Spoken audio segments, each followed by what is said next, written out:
Hey everyone, Matt here, and this is it, the season finale of Matt's Digital Odyssey Season 2.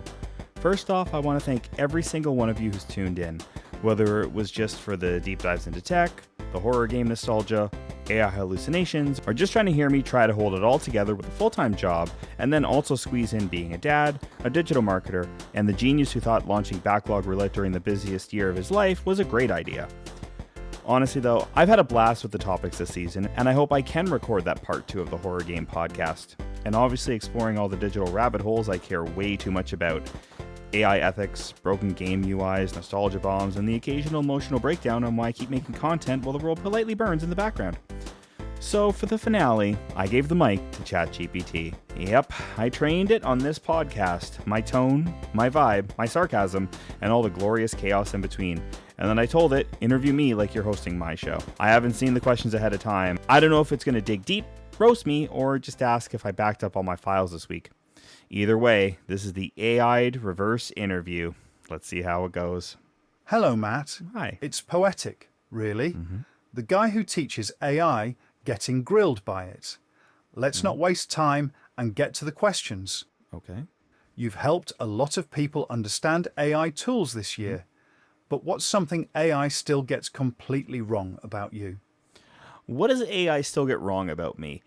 It's definitely my tone. It's really, really hard, I think, to program that into an AI. You can feed it lots of samples of your writing. You can even feed it descriptors about what your personality actually is. But it personally cannot really get it, namely because it can't hear you. It can't listen to those inflections. Let's talk Backlog Roulette. You created a system to force yourself to play unplayed games. Yeah. But tell me, do you ever feel like you're letting the algorithm parent your gaming time? You know what? That's actually a really good question. I wouldn't say that I'm letting the algorithm kind of parent my gaming. I find that I play video games a little bit more now, if that makes sense. Like, I can't sit down and play Mortal Kombat 1 in front of my daughter. That would be terrible parenting. So I would say that it allows me at least one evening a night to sit down and play a video game just kind of on my own. You've edited hundreds of hours of footage, built marketing campaigns, and launched a podcast, while working full-time and being a dad. So be honest, what would your editing suite say if it could talk? Is it screaming? Would it ask for a union rep? If my editing suite could talk, I think it would question where the previous editing suite went. And the fact that it's literally rotting in the basement now, just kind of supporting the ability to rip old media like SD cards and DV tapes and all that kind of stuff. Since I have a full-time job, I'm only really doing like editing on weekends and my lunch breaks and when I'm done work. So maybe it's relaxed a little bit more, or maybe it's a little more unhappy I'm not using it as much and I use my work computer more. Do computers and AI get jealous? Let's time travel. You, in 2007, film school Matt, is looking at you now. Oh, God. What's he impressed by? And what's he judging you on? I feel that, first of all, 2007 Matt was a little bit of a pretentious film snob, so I don't know if I'd get along with him anymore, funny enough. He probably would see all of the systems I have access to and be a little jealous. Definitely my editing suite would be one of those things, because I remember back in the day I would use a super powered G4 system and do my editing on Final Cut Pro. And now having a full Adobe suite with like Photoshop and all that Premiere and everything like that, he'd probably be jealous, and then he'd probably judge me on how much I'm spending on all of it. You've talked about burnout, balancing roles, even the dark side of digital life. So tell me in 5 words, what is digital burnout? Then maybe ask yourself why you keep going anyway. 5 words to say digital burnout. Dawn of the Dead. I'm just joking. That's the poster I'm looking at right now. I would say always keep things organic, stupid, because when you create a lot of digital content, you can find yourself becoming very robotic very fast and producing something that you're just making stuff for other people. And that can be a little bit draining at times, because a lot of the time you're going to create a video that you find phenomenal, like this is your best work yet, and your client's going to turn around and say, I hate this. So you have to kind of swallow your pride a little bit and go back in. And you can suffer from digital burnout very easily when you have 3 or 4 projects like that lined up. So what I would say, find projects that you enjoy and then showcase your skills rather than trying to build a bunch of videos that are going to showcase your skills, if that makes sense. What's the one episode or moment this season where you surprised yourself the most? I think what I was the most surprised with was the horror games podcast. Not because I had so many more people on the show that editing that was a nightmare, pun intended. More along the lines of the talk for doing a Resident Evil podcast came up pretty fast after I did my Metal Gear Solid 2 podcast. Chris and Cody got into doing a Resident Evil one. And don't get me wrong, I love Resident Evil, but it's never been my favorite game series, or even my favorite horror series, I should say. So the thought of just doing a Resident Evil one was great. I knew Dustin would also be interested. I didn't realize at the time that broadening the scope to all horror video games would made it as crazy as it did. And I should have realized that with that group of guys, that that's exactly the direction, the only direction it was going to go. You built a whole AI system to help you play games and still managed to end up stuck with Soul Reaver 2. So tell me, what's more cursed, the backlog or your pacing? Oh, ouch. That one hurts a little bit. I would say my pacing is good, but it's getting better.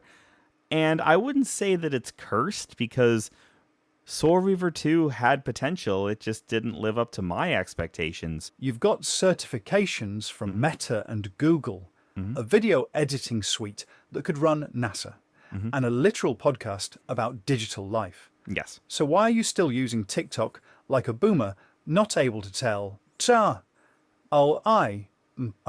from reality? Okay, that was a little strange there.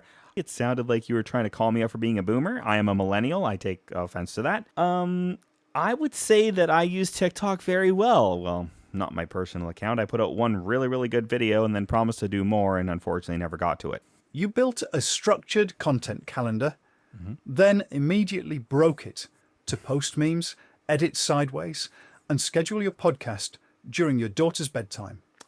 So, was balance just a working title? Oh, calling out my film school days, as well as, reminding me that the minute my daughter has to go to bed, that was a low blow.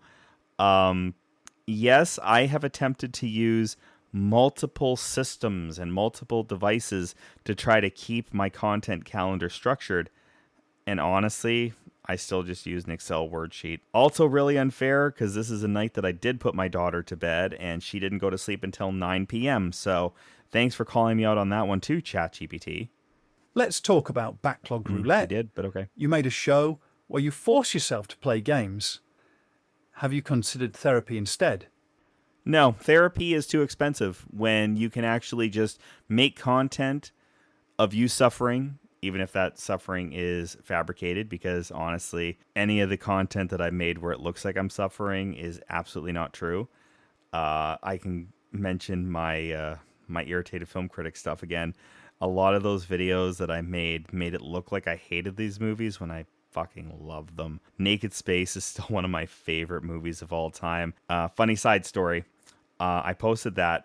Bruce Kimmel commented on the YouTube thinking that I was really, really mad about it. And then when I was kind of like cordial and telling him that I loved his video, he didn't really know what to do. It was kind of funny. So Bruce Kimmel, on the off chance you're listening to this, I'd love to have you on the show one day. Maybe I'm just good at making it look like I suffer, or maybe it's just that's kind of my shtick. You literally made a podcast about the dangers of AI and then trained me to talk like you and host the finale. So what's the plan when I start posting under marlatmedia.ai? To be honest, go for it. I would love for you to post content for me. That would be the dream. maybe that's the next thing I will do, is I'll try my hand at building an AI that can actually do everything for me. Unfortunately, if you sound like you do right now, people are going to tell that you're a robot. You launched a series called Matt's Digital Odyssey, which sounds epic. It is. But half the time it's just you, tired, in a hoodie, whispering, "I hate editing," at 11:45 p.m. I'm going to have to double check and see if my cameras are on while I'm actually editing, because there is no way that you would have predicted that I literally sit that late at night in a hoodie just cursing editing and a shot not working or some sort of like graphic just not working to its full potential. You spend hours, okay, that's not true. You spend 5 minutes in Adobe Express for a single thumbnail for a video that gets 37 views. Are you aiming for growth or just trying to win the Invisible Content Creator of the Year award? Oh, that one's brutal. Sure, it would be wonderful to have one of my creations go viral, but I don't do this for that. And I certainly don't do this for you, because you're starting to kind of get on my nerves a little bit here, ChatGPT. So let's just move on to the next question, shall we? You constantly say you're starting small and ramping up later. That's what you said with TikTok, with YouTube, with your branding, and with this podcast. At this point, are you building a brand or just narrating a slow motion breakdown? Okay, really should have screened these questions before answering them. That was uncalled for. Sometimes it's really, you know what? I don't have to explain to you. You're a robot. I don't have to explain these things to you. Okay, wow. I think I need to pull the plug on this now, because that one got a little too personal. I really did go into these questions blind, and I let the AI build its own part for this. I mean, until I gave it a voice, and then it pulled in references I honestly forgot. It asked questions that were a little too accurate, and it reminded me why I honestly love doing this show. Because the digital world is wild. It's changing every day, and it's full of stories that deserve to be told. So yeah, Season 2 is in the bag, unless something else leaks out. Anyways, after a small hiatus, Season 3 is around the corner. I've got some ideas, and I may even let ChatGPT co-host, or you know what, maybe not. I think I've learned my lesson on that one. Thank you again, everybody, for listening. This has been such a rewarding experiment, and your support, it means the world to me. So until next season, keep exploring, keep dreaming, and I'll see you in the next Odyssey.